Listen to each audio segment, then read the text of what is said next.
This is Rob Tebbutt for Boxing Social. Delighted to be joined today here at Peacock's gym by manager, trainer, philosopher, entrepreneur, Tunde Ajayi. How are you, Tunde? One and only.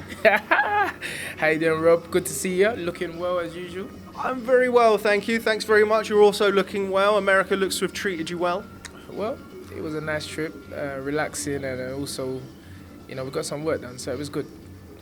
So, talk to me, Tunde. It's been a while since we've had our sort of bi-yearly chinwag. Last time I caught up with you was probably 2.5 months ago. What have you been up to? Well, you know what it is. Dream it, believe it, become it. Training. Instagram, training. Instagram, trading. More trading. That is the life of a manager, trainer. And we've been having fun. Also managed to fit some travelling in there. As I just mentioned, you went off to America with Anthony Yarde, who we'll be catching up with soon when he arrives. How was America? You went over there to watch the double header, the HBO show featuring the light heavyweights. What did you make of your trip? Well, it was good. I literally went there to, I wouldn't call it a scouting mission, but obviously, on the Monday prior to the fight, I sat down with Frank Warren and he told me the good news that we had been installed as number one in the WBO, and I was like, no, Frank, we're number two. I was like, a bit of amnesia setting in there or something. And Frank was like, no, you're number one. I'm like, what? All right then. So on the way home, I literally had no idea Kovalev was fighting on the Saturday because, as I've made it known many times, my focus is Anthony Yarde, and I'm in the Anthony Yarde business. So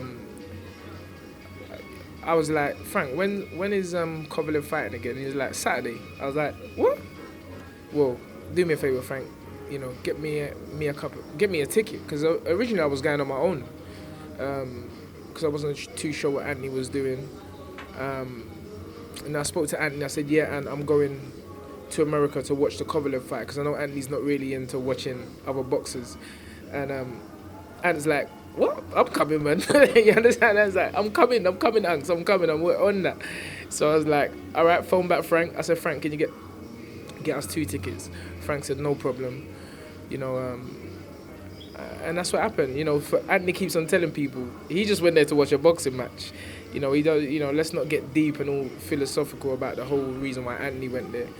I went there with my trainer's cap on and my manager's cap on, because once you are installed as a number one, that phone could ring any time. So I literally went there to watch Kovalev and watch Bivol, who's another champion. And it was good. It was good, I saw what I knew I was going to see. When I saw that Alvarez's record, I tapped Anthony and I said, this is not an easy fight, because the word around the venue and outside was that Kovalev is too strong and Alvarez is not a puncher. But looking at his record, just a quick look, I said to Anthony, this guy's a puncher. You need to look at his record. People, see, this is the thing, people don't really look at the records deeply, because sometimes you can have a fighter that is a puncher, but he's fighting guys with good resistance. Not only that, Alvarez, if you look at his record, he's actually been a champion of some sort from his 6th professional fight. So this was not a guy that should have been taken lightly. And Frank Warren told me that Kovalev is ready to go. So I was like, I respect Frank Warren. Everybody knows I respect Frank Warren's word highly. He's the only probably word that I listen to in boxing. But at the same time, I don't take no one's word for it to that degree that I don't see it for myself. And Frank was right. I phoned him straight. I said, Frank, you're bloody. In all these years, there's not many times Frank Warren has got it wrong. When Frank phones me and says, Tun, I'm telling you, he's ready to go, 99.9% of the time, Frank Warren is always right. And it's a word I respect highly. And it was good. It was good. Bivol was very good. See me, I'm just a realist. I understand where we are in the sport. I've said it over and over again. Anthony Yarde is 12 amateur fights, been a pro for 3 years. Alvarez didn't just pop up. Let me just make that clear. There's a common denominator with people like Kovalev, with people like Alvarez, with people like Badu Jack. And the common denominator is they all were professionals or turned professionals in 2009. So I'm okay in maths and arithmetic. 2009 to 2018 is almost 10 years. So so it took Alvarez almost 10 years to become a world champion.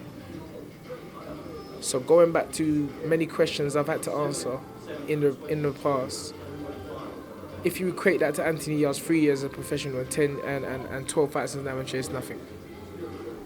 Just want to backtrack a little bit. Something you said there. I know Anthony. I've spoken to Anthony many times. He's not somebody, as you say, who sits at home late at night watching every fight from every fighter. That being said, he did go out for this fight. Yes. That's not coincidence, in my opinion. If he wanted to watch boxing, he could have gone down to York Hall, or he could have gone to watch a 6-rounder somewhere, rather than jumping on a plane and going to Atlantic City to watch 2 champions in his own division. Can we read anything into that? Is Anthony maybe now starting to take that a little bit more literally, in the sense that he's number one, he's going over there? You said it's not a scouting mission for you, but as you say, Anthony's not the type of person to watch any old fight.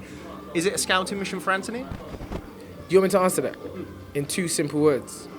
N and O. No. And listen to what I'm telling you. Anthony is a student of the game. He studies boxing. There's no doubt about it. But in this current era, he doesn't, from what I know of Anthony or what I've known of Anthony, he doesn't really focus, but he's a boxing fan. He is a boxing fan. But from the time I know Anthony, and let me just put that in perspective, from the time I've known Anthony, I've never known him to focus on any fighter but himself. What Anthony focuses on the fact that he's going to America, there's an opportunity to eat some Five Guys or some Wendy's or Mooley's or some kind of chicken and at the same time get a chance to watch boxing. I'm Anthony's trainer. I'm also his manager. You know, there's a lot of trust between the two of us. Anthony trusts me to do my job. His job, see, when mistakes happen when you start complicating your job. That's when mistakes happen. Anthony knows I would never put him in an environment where I don't feel he's ready. And he's wise enough and studious enough to not put himself in that position. Why would we want to be in a fight that we know we're going to lose? No, we don't even lose, doesn't even come into our head. What you have to do is a game of boxing. You have to pick the right fights at the right time. Fights which, you know, will lead us to the Holy Grail, which is the world champion. And Anthony Yarde said it from the very beginning. Anthony Yarde will be a world champion. But no, sorry to elongate your question. Anthony didn't go out there for that. Anthony went out there for a holiday. That's the honest truth. It's okay. You don't have to apologise to me, Tunde. I'm used to you by now. That being said, from That's your favourite line. It is. Being said, I love that word. Well, it's a nice segue into the next question, you see. That being said, from a manager training point of view, what did you see there? You said Frank Warren said that Kovalev was ready to go. It turned out that he was. He lost to Alvarez. It's no secret that that's a fight that you were offered along with Beterbiev. I know hindsight's a wonderful thing in boxing. The Kovalev fight. Okay. Yeah, the Kovalev fight. I know hindsight's a wonderful thing. Yes. Would Anthony Yarde have beaten Sergei Kovalev that night if he was in the ring instead of Eleider Alvarez? I think the question is this. Whether or not he would have beat him, he would have beat him, but is it the time? You see, once you get there, you just can't go back. And people have to understand that. This is not a kamikaze. I've said it. Go back and watch the tapes, Rob. Go back and watch the TV interviews on BT Sports. I said it. This was never intended to be or going to be a kamikaze job. This is careful planning, articulate thought out, developed thinking and planning. And that's my job. And I relish the job. And it doesn't matter who's talking, how loud they're shouting, who comes on Facebook, Instagram, Twitter, or any social media and tells me anything. It's going the way our team says it's going to go. And that's just how it's going to go. I'm not here to, this. I said it again, it's a young man's life. I've been entrusted to manage it, his career in boxing, and I just have to do the right thing. Anthony, believe you me, Anthony, in my opinion, is the hardest puncher in boxing. I'm just being honest. He's the hardest puncher in boxing. And he's going to get harder because he's under a system of boxing. He's going to get harder and harder. He's going to improve as a fighter, technically, mentally, physically. And I just feel that there's just no need to rush when a man is only 27 years old and he's only been a professional 3 years. The answers don't change, Rob. Only the date is going to change, and the date when we eventually win the first world title, followed by the next world title, the WBC, the IBF, the WBA. We're picking up all the belts. And I continue to put pressure on myself because guess what? After this interview finishes, I'm going home to work. I'm going back in the gym to work. I'm putting pressure on myself. I don't mind. I love pressure. And Anthony relishes the thought of being what he set out to be, which is gonna be one of the best fighters ever to lace them up. Taking holidays and Five Guys and Wendy's and stuff out of the equation. You can't take that out of the equation. We need that. We need that in our lives. And you need San Pellegrino. I keep telling you, this is the drink. Mr. Pellegrino, I want to sponsor as well. Are you plugging on Boxing Social? No, it's just my drink. Everyone knows. I've been drinking this for a long time. I love San Pellegrino. This is my favourite drink. H2O, you can't go wrong. Back to the question. Yes, sir. From a manager-trainer point of view, yes, how beneficial is it for you to have Anthony there ringside watching world champions, watching an important double-header show, assuming he is there to watch the fights and not eat junk food? Yes, well, that's very important. I mean, I did say, and I said at the beginning of the interview, Anthony is a boxing fan. He loves boxing. But for me, these are the sorry for this interruption. Yeah, for me, these are the things what matter. This is the stuff old trainers used to do. They used to bring their fighter to look at the potential opponents. And the trainers used to do it. I'm old school. I like to look at who I'm going to fight eventually. That's my job. So I think that is great. Just like I brought Anthony and many other fighters over to Las Vegas in 2013, 2014, 2015 to Floyd Mayweather's gym. We were doing it. I was doing this for a long time, and I just feel it's great for a fighter to actually see what he's visualized or what he intends to be. Because it's dream it, believe it, become it. So when you actually can see it, I think it's great for them. The whole aura, the whole build-up, the camera crew, the interviews, the ring walk, the focus in the eye of world champions. This is great teaching, great training, and it's great experience for a young man who sees that as his future. So he is over there and he is soaking that stuff up. He is there and he's watching them from that point of view. I'll tell you something. It's funny because me and Anthony, we're so focused, we don't realize how big, or how well known we are. Not me, Anthony, how well known Anthony is. And it's funny, the American fans at the venue was like, "Hey, Yard, man." Hey, so this is my American accent, obviously. I'm not really American, but like, Yard, man, can we get a picture? Can we get a picture? And it was great. I was very proud as a trainer and manager and friend to Anthony, that he saw that all the hours of work that we put into the gym, he's actually getting recognition. And that was great. I never wanted it to be a thing where we get a big fight in America and we just turn up and then all of a sudden it's a big shock. You're doing it, Anthony's been doing this since 2013, 14 now. He knows what it's like. And that was part of my thinking to this, that I know that he's going to get there. I know he's going to get there. So I want you to experience that environment, that whole occasion, way before it happens. And so when we do eventually get there, it's buckle up, relax, take a cup of tea, and enjoy the ride. Now, you mentioned earlier that you were very impressed with Dmitry Bivol. Why were you impressed with him? What did he do that impressed you? Well, you know, it's funny because a lot of the reporters were coming up to me afterwards and says, you know, Bivol, he didn't look as good as what people are saying.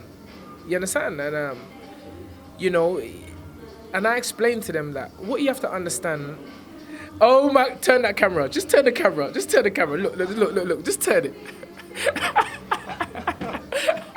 You see, this Rob, this is what I gotta deal with every single day. The AY. The AY. You see it. You see it. You know it is. Lions in the cup. I'm gonna leave you do your interview. So, yeah, sorry, that threw me. Demetrius Bivol, I love this brother. Everybody has to love Anthony Yarde. He's what boxing needs. And for me as a trainer, to watch him since the age of 19 years old to where he is now, it's just amazing. It's amazing. And I know he's not even 20% to where he's going to be. Listen to what I said, 20%. We still got 80% to tick off. But Bivol, the reason why I didn't listen to what the reporters was telling me is because I got a boxing eye. And I saw somebody who had great concentration. Someone who, like all European fighters and the European system, that when plan A doesn't work, they don't have a plan B. They do the same thing very well. And when you come up against Anthony Yarde, that's going to be your biggest problem, because we can do it all. Somebody made a mention to a fighter the other day and said that, yeah, he looks skillful. I said, you're saying he looks skillful? Well, the fact that he's showing you his skills early in his career means that he's not skillful. Because if you really got skills and talent, you're supposed to be doing what Anthony Yarde's doing. You just blow them out of the water early. That's why I told you, Anthony is the hardest puncher in boxing. And when it is time to show his skill, being that we'll be faced with a guy who brings the best out of him, then it's turn up, sharp, blow up. You'll see what Anthony Yarde has got. But Bivol, again, I'm talking about Anthony because I do like to talk about Anthony. Bivol is a very fast fighter, very quick hands, good footwork. I was very impressed. And I see that as a super fight. Anthony Yarde against Bivol in years to come. That's a super fight. I see it. I know I'm never wrong in boxing. I'm just being honest. I see things way before a lot of people, apart from Frank Warren. Frank's got that one in me, but don't worry, I'm getting there. I'm studying. Trust me, every day I'm getting better. And that's the goal, to get better every day. But I see things, and I see that being a great super fight down the road because he's young. He's the only champion who's the same age as Anthony. Very key. That's key information. You know, what's the southpaw? Adonis Stevenson, 40 years old. Badu Jack, 35 years old. Alvarez, 36, 37.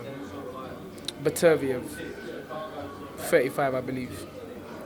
So these guys are in their 30s. These guys have been pros 10 years, and they've had an extensive amateur career. So everything is timing, and we're just going to take one step at a time. Now you mentioned Artur Beterbiev, who's the IBF light heavyweight champion. That was a fight that you were also offered, along with Kovalev, going your own way. He somehow landed on a fighter that you were also linked with, Callum Johnson, yes. British and Commonwealth champion. What do you make of that fight, first of all? Well, how long has Callum Johnson been a professional? Do you know? It's up to 9 years. How much experience did Callum Johnson have as an amateur? Box all over the world. And to be fair, I never heard it, but I was in Third Space Gym. You're getting a plug there, Third Space. I want an extension on our membership. I was in the Third Space Gym, and one guy come up to me and said, Callum Johnson said some good things the other day, speaking about Anthony's limited amateur experience and him saying that the fact that he's boxed. But I know this anyway because I do my research. You know, and Callum's in his 30s. You're supposed to be taking shots like this. You have to take the opportunity. We were rated higher than Callum Johnson, you know, but I had to go down the list as you do. And I wish Callum Johnson nothing but the best. And who knows? Callum Johnson goes and does the impossible in a few weeks' time or whenever it is. We might have an all-British world title fight. Because, as I say, it's about the right fight at the right time, and it's about the fight that suits us. But we are ranked in a very high position, and it's about chess. It's chess moves, you know, and I'm not here to play anybody's tune. I'm in the Anthony Yarde business, and I'm here to do my best for him as a trainer, as a manager, most of all as his friend. And I'm excited. People, you check my Instagram, you see every day I'm singing, I'm laughing, because I know we train so hard, and I know that at the end of it all, whether you're a lover or a hater, it's going to be the same result. Anthony Yarde is going to go down as something special in the sport of boxing. So from what you're saying, Callum Smith, who's boxed at the Commonwealth Games, Commonwealth Games gold medalist, been a pro for X amount of years, he's fighting for the world title, Mr. Yarde in the background there. So from what you've said, so help me try and understand this. Is Callum Johnson then ahead of where Anthony Yarde is at this stage of his career? Well, the fact that he's fighting for a world title, on paper it looks like he is, because he stepped up to the plate. Now, the thing for me is that it's not about stepping... Again, he's supposed to do this thing, because, as I said, as I keep saying, if Anthony Yarde was a professional for 10 years, with over 100 amateur fights, 200, and then we turn down 2 world title fights, then you can come to me and say whatever you want to say.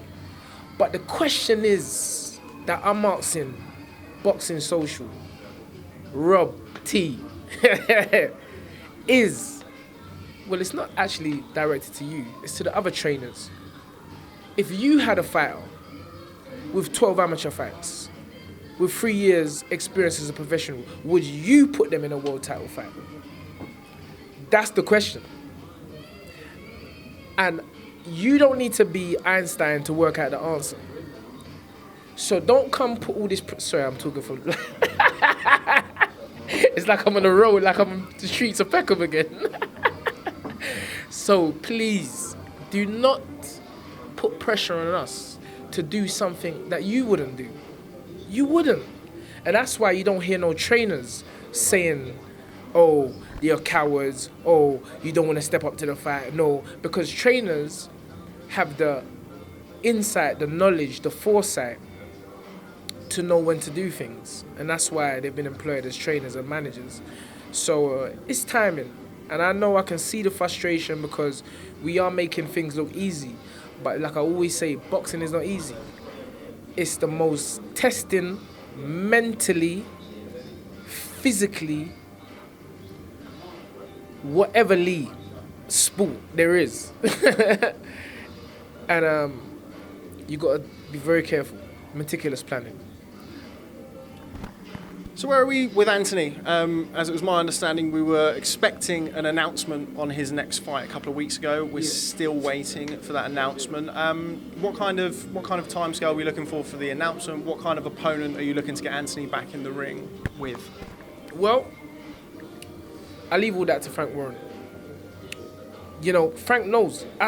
Sometimes Frank phones me and tells me what's going on, because I don't pay no attention to that. I answer the questions which are asked to me. Frank is the promoter. This is what I'm trying to say. When you start mixing up your jobs, every second you're on social media looking at for you guys, I totally get it. But for me, I just listen to Frank Warren. Frank will phone me and say, Tun, okay, or Francis or Andy Aylin, they phone me and say, okay, we've got this date we're looking at. When we came back from America, reporters was telling me that there's going to be an announcement. That's why I was like, oh, okay. You understand? Because whether or we're on so-called holiday or vacation, we're training. Anthony knows I just ain't having no training. I love this sport. I train, and Anthony's exactly the same. So we train and we wait for the date from Frank. Frank has told me that we're looking at October. When we get that call, we'll be ready. All we need is 3 weeks to stop eating Five Guys, Shake Shack, McDonald's. And if you don't know, there's an Anthony Yarde challenge which involves filet-o-fish and chicken selects. And a little sweet and sour. I'm giving a lot of these companies plugs today, man. But yeah, the Anthony Yarde challenge. Check it out. It's on his page. Filet-o-fish, chicken selects. So all we need is 3 weeks. Give us 3 weeks, we're ready. Because this ain't no camp for us. And if it is a camp, it's a 24/7 camp. We live this sport, and I advise all young, budding, aspiring boxers to live that same life. You know, because one thing about boxing, it may not be hard, but it ain't easy. And you need total dedication and focus. So yeah, October, November. You know I like to long out these questions, Rob, because I just like listen to myself. I want to go home and I watch it, and I was like, yeah, you could have changed that bit of contradiction there. So it's all good. It's all good, Rob. Self-awareness is key. That's fine. Just picking it up there. Something that you just said and was interesting, something you mentioned to me off camera as well, that you only need 3 or 4 weeks. Yes. That's not, from my experience at least, normal, particularly when you look at world title fights. Anthony's #1 with the WBO. When the time comes for him to contest world titles and fight world champions, yes, will you need longer than 3 or 4 weeks? No. We're professionals. Do footballers play on Saturday, then take 3 weeks off? They're back on the field on Monday. I've adopted that same mindset. When I came into boxing 20 years ago, people said, you're mad. What are you doing? The fighter needs to rest. And I was like to myself, because I'm not rude like that, I was like, you need to rest. I don't need to rest. This is the hardest sport in the world. I need to perfect my art. And when I say we need 3 weeks, I'm dead serious. All we need is 3 weeks, stop eating junk, because boxing is a very arduous sport in a sense that it's Spartan, it's jungle business, it's lion business. You have to be ready to fight, you know. And obviously when you get to a certain level where we're at, you know, there's a bit more politics and, you know, obviously things have to be done in a certain time. But one thing you're never gonna do, you ain't gonna catch us napping. You couldn't. When I first started training Anthony, people was like, "You train him like he's a world champion," and I was like, "Ain't that I was like, "Ain't that the whole goal of it? To be a world champion?" I'm training him like a world champion because he is a world champion. Dream it, believe it, become it, and we've kept that, and we ain't doing too bad. We ain't doing too bad. I understand from it's becoming more the norm now than certainly it would have been 20 years ago, that fighters do stay in shape year round. They don't balloon up. Well, some still do, not naming any names. Some still do balloon up and have their time away from the ring doing things that potentially they shouldn't. But I mean more from a sense of a tactical point of view, a tactical and technical point of view. If Anthony is facing, for example, he faces Artur Beterbiev in 6 months' time, the preparation from a tactical point of view would be quite different than facing a Tony Averlan or a Sek or somebody like that. Would there not be things that you would change from a technical point of view, from a tactical planning point of view, aside from, as I understand Anthony is always in shape, but from that tactical game plan point of view, would that require longer than 3 or 4 weeks? No. I've said it over and over again. I created a system. The system covers every angle and every aspect of boxing, of the sport of boxing. We fought a southpaw in our last fight. This is the first southpaw Anthony's fought. And if you listen to David Hayes' comment, post-fight, David Hayes said, and I quote, "If you look at his face, it's like he hasn't even been in a fight." And David Hayes quoted that I'm not sure if any other world champion could have done the job Anthony Yarde done tonight. That was Anthony's first southpaw. You see how we dealt with him. You see how we dealt with Nikolai Sukloka, a man who was a world medalist. I'm covering everything. That's my job. That's what Anthony comes to every day. Plus his own diligent study. But one day everybody's going to understand that System 9 boxing and the stuff that I train Anthony under, you're going to have to recognize one way or another. In 20 years, I've only had 3 losses. And those 3 losses can be explained. Nobody left Tunde Ajayi with an L on their record. And it ain't going to happen. Yeah, I'm just telling you, it ain't going to happen. As long as the fighter wants to learn, I will always have something to teach him. And so, it's just the case that we just have to keep on our game, keep learning, keep developing, keep getting strong. And to us, when we get in a ring, you ain't going to be able to show us anything that we haven't prepared for. So whether it's Baturviev, whether it's Bivol, he's got 2 arms and 2 legs, isn't he? Unless we're fighting some alien. So there's only a certain amount of punches he can throw. I don't think I'm wrong in saying that. So what is it? What, is he a hard puncher? Okay. Andy Yarde can punch as well a bit. What, is he fast? Andy Yarde's fast. What? Is he got good footwork? Andy Yarde's got good footwork. We cover all these areas, Rob. And that's my job. And I'm confident, and I just see Anthony getting better and better and better and better. So no, again, I've elongated or elongated your question. We ain't preparing for no one. Everybody better prepare for us. And it's not arrogance, it's not cockiness, it's not, which I know some people may see as, oh, that Tunde. No, that is not nothing to do with that Tunde, because when all's said and done, we're doing something. There's a reason why we're number 1. And it ain't because we haven't fought nobody. Let's get that right. And it ain't because Tunde Ajayi, gave anybody no money. Because I ain't giving no one no money to get no ranking. So, and Andy definitely ain't giving it because he's tight. He is tight. Andy would not take 1p out of his pocket and give anybody any money. So, it's hard work, dedication. And it is what it is. So last fight, obviously Sek, first southpaw, as you've mentioned, you know, you're covering all angles.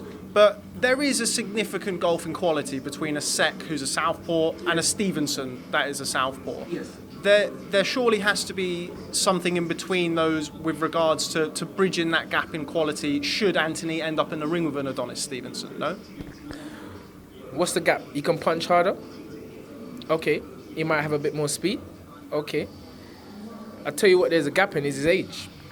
Adonis Stevenson is 40 years old.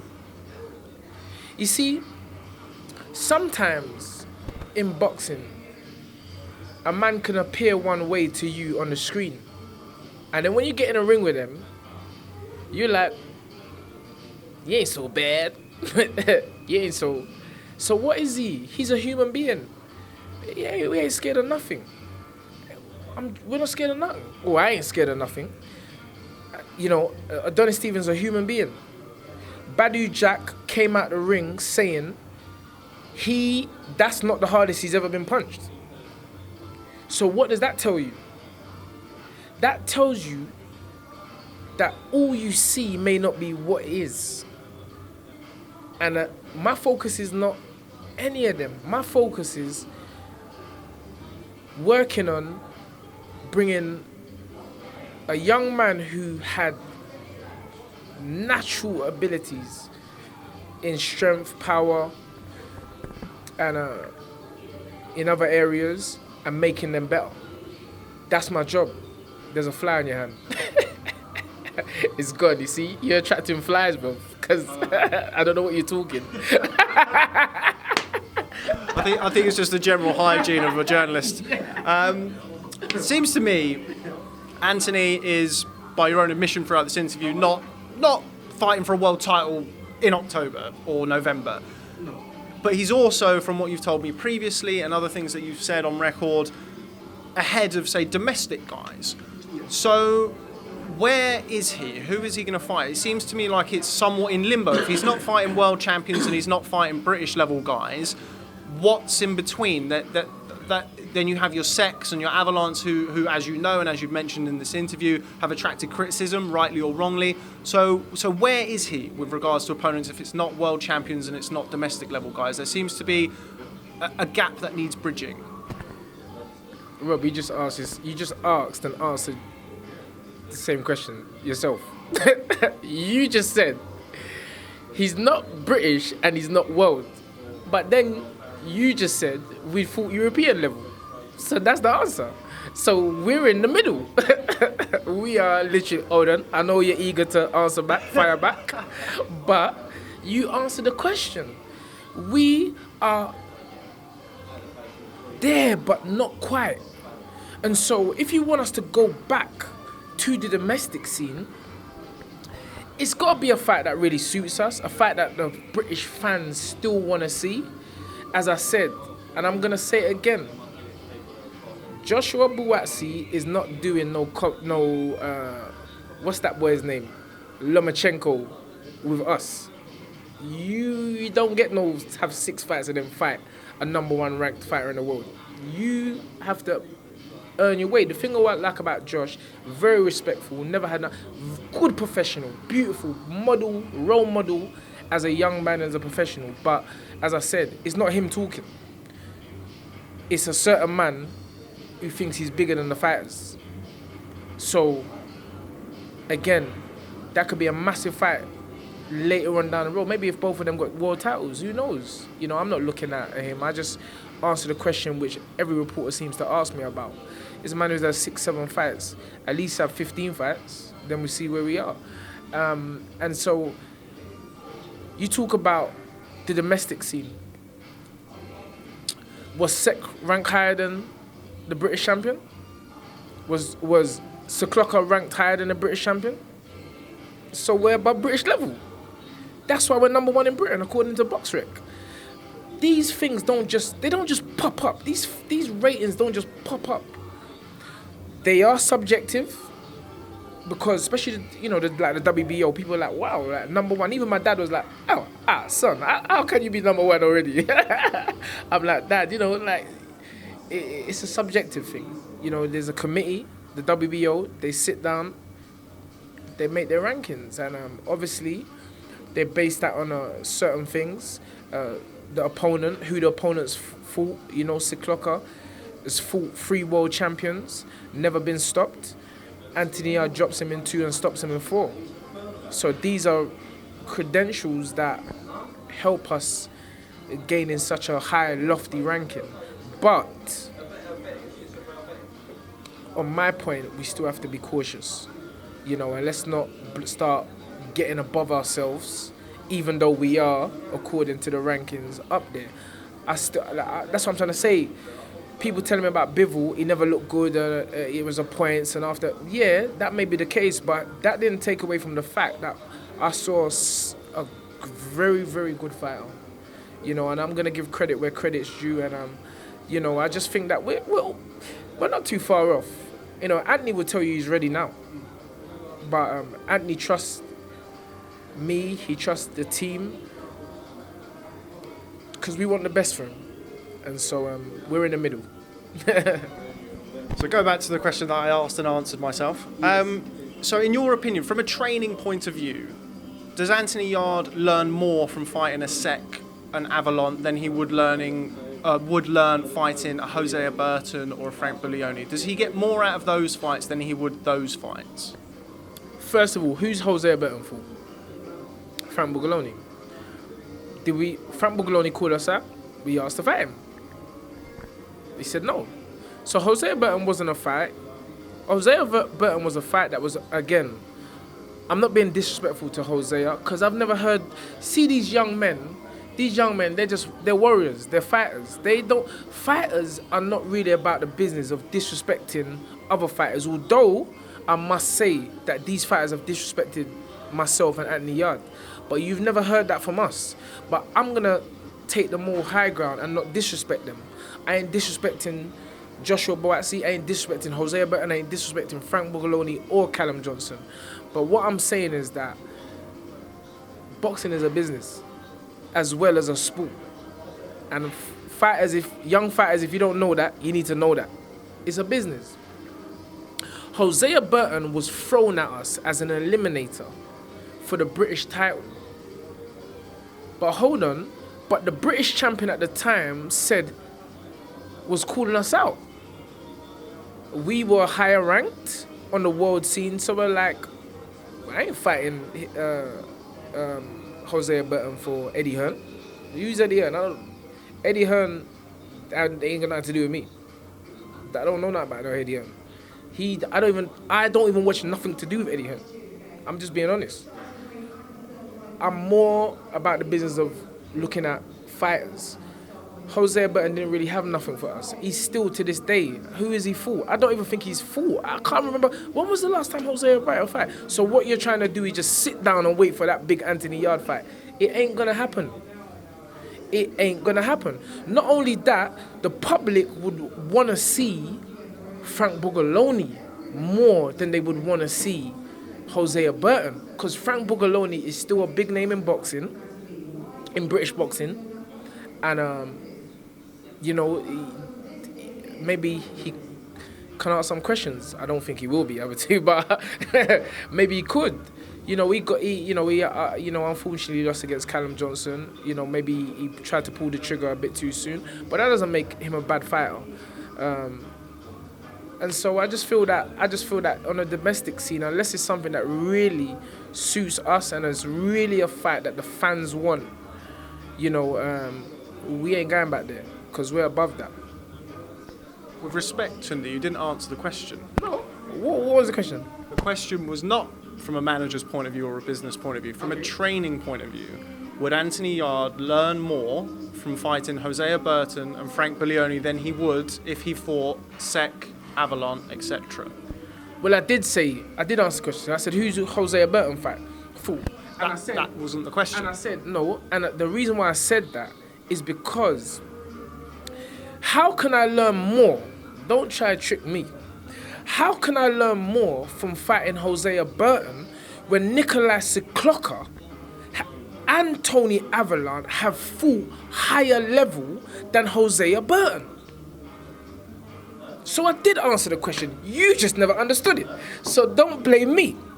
I'm telling you what I'm telling you. The guys that we fought, the reason why we're ranked higher is because we fought better quality guys. It's easy to just go on internet and say, he don't want to fight no one, or who's he fought.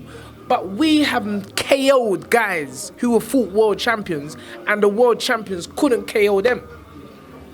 So that's why we've already learned more. We've already learned more than fighting Jose Burton, Frank Buglioni. That's answering your question more succinctly, more direct.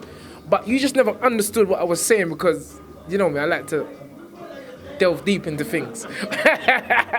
But they need to learn. They need to step up to the plate. They need to fight guys that are ranked higher than the British level. They talk about, let's do the British. Hold on. Did Nigel Benn fight for a British title? Answer my question. Did Frank Bruno fight for a British title? Did Chris Eubanks fight for a British title? Did Naz fight for a British title? Please, do your research. It don't mean that we're not going to be what we're going to be. I'm just telling you the facts. I might have got one of them wrong, but I don't think I did. And again, it's not cockiness. It's just showing you that we have fought guys that have got more experience, been in bigger fights. Frank Buglioni was in a world title fight and he got stopped. Nicolas Clocker has fought for a world title 3 times and never been stopped. And we knocked him out. So again, it seems like the same record over and over again. And I'm just answering the questions because you keep asking me the same questions. And I keep telling you that we are where we are for a reason. 16-0, 15. You know what that means? Boom in your head. For a reason. And anyone who knows boxing, you can chat about, who you knocked out. Go in a ring and try and knock somebody out. You see how difficult that is. Boxing is not a joke. Boxing is a serious sport. It's not easy to knock someone out. That's why Alvarez, people looked at his record and thought he's not a puncher. But guess what? Kovalev found out that he is a puncher. And a very accurate puncher. So it just goes to show that sometimes in boxing things ain't what they appear. Now, I was very careful not to mention Nicolas Clocker because as a boxing fan, first and foremost, I understand what a win that was. I was very particular to use a Sec and Avalon as an example. Yeah, but I'm not forgetting the past. I don't forget the past. The past is very important to assess the future. So even though we ticked that box earlier in our career, and even though people thought it was a massive gamble, for me, and for Anthony, it was the right fight at the right time. Then there's other boxes that need to be ticked. And still, we're waiting for guys. We thought Clocker was going to be really... I'll be honest with you. I thought Anthony was going to get 12 rounds there. I'm lying. Maybe 7. But I thought it was tough because you just have to look at his resume. Sakio Bika, Arthur Abraham. These are punchers. And he was their lighter division. Come on, man. You know how many... You see how big Joe Kazagi was? Joe Kazagi was a light heavyweight his whole career. You see how big Carl Froch is? George Groves. These are guys fighting at the weight below, but are actually the weight above. They're massive guys. So, in boxing, it's always the weight above and the weight below, in my opinion. Until you go to the heavyweight, then it's anything past 14 stone 4, you're a heavyweight. So, these are credible guys who gave that guy a good fight, and we dealt with him. So in a very, very, very roundabout way... Oh, what is that? We're going to get attacked by the fly. That attacked you has been electrocuted. That's what happens when you mess with Boxing Social. So in a roundabout way we got there. So the answer is yes. They are better learning fights for Anthony than Burton or Buglioni. Absolutely. And we done a good job on them. And they gave Anthony the learning experience which I feel he needed at that time. And they're going to be more like that because you can't have 50 fights in boxing and not come across the same kind of style maybe 4 or 5 times. So, at the beginning of his career, they were good good learning curves for Anthony. Okay, and just finally, because we've been talking now for nearly 50 minutes. Rob, when you talk to me, you have to. I can talk, and it's like when I don't want to call their name, but when religious people come and knock on my door, I will pre-warn them. You are gonna leave before I shut the door. I tell them, you can't out-talk me. That's religious people. They run. They're like, sorry, you know what? We have to go. So I can talk because I've got something to say. I'm high energy, then that rubs off on Anthony, and Anthony is very high energy, and it helps us. Helps both of us. I can certainly imagine that. I'd like to be a fly on the wall, no pun intended, when that happens. Just lastly, so we've alluded to it in sort of a roundabout way throughout the interview. Yes. People talking about level of opposition and stuff like that. I think from my point of view as a boxing fan and a fan of Anthony, both as a fighter and a person, Yes. I want to see him challenge. Okay. When can we see that? You ain't never going to see him challenge. Because we're going to keep on making it look the way we're making it look. What do you want me to do? Not be the best? When Portugal play, are you looking at any other player on the field but Ronaldo? Are you looking for any player to test Ronaldo? You're not. Because you know Ronaldo is leagues above everybody else. It came to a point in Floyd Mayweather's career where people were like, not if he's going to win, it's just in what fashion he's going to win.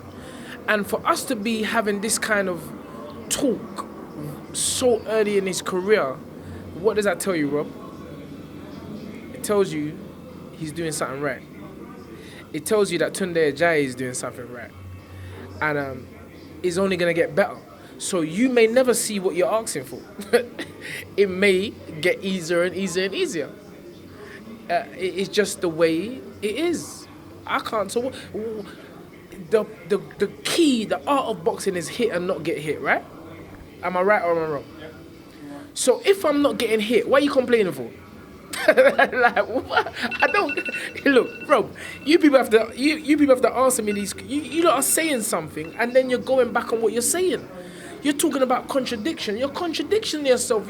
If it's hit and not get hit, and we're not getting hit, and then you're saying, oh, I want to see him challenge. Then which one do you want to see?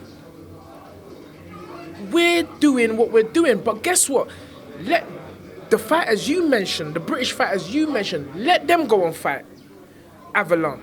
Let them go and fight Nikolai Cicloka, and let's see what happens.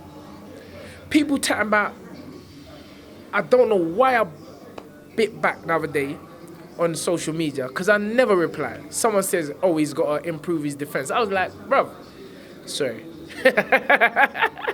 So sometimes it just switches. I was like, if you can show me video evidence where Anthony Yarde has been hit more than 10 times in 16 fights, I'll give you money. You can't. So not you, but people are looking for excuses. And you're not going to find it. Because my job is to keep on trying to get Anthony better and better and better. And that's what I live for. That's why Anthony Yarde is the only fighter I train, only fighter I intend on training. And I put all my eggs in one basket because I'm confident in what I've got and what I'm teaching Anthony. Okay, well, talk of the devil, he's outside, so... He's an angel. He's an angel. Anthony Yarde is an angel. So get your words right, mister. Talk of the angel, he's outside, he wants to come in. Yes. Tunde Ajayi, it's always a pleasure to sit down and lock horns with you, my friend. Manager, trainer, philosopher, entrepreneur. Everything you want. Tunde Ajayi, thanks very much for speaking to Boxing Social. Thank you, and you're doing a great job as usual, and thank you for the interview. I know I talk a lot, but I'm not going to stop. Just get that right. Thanks, Thank you very much.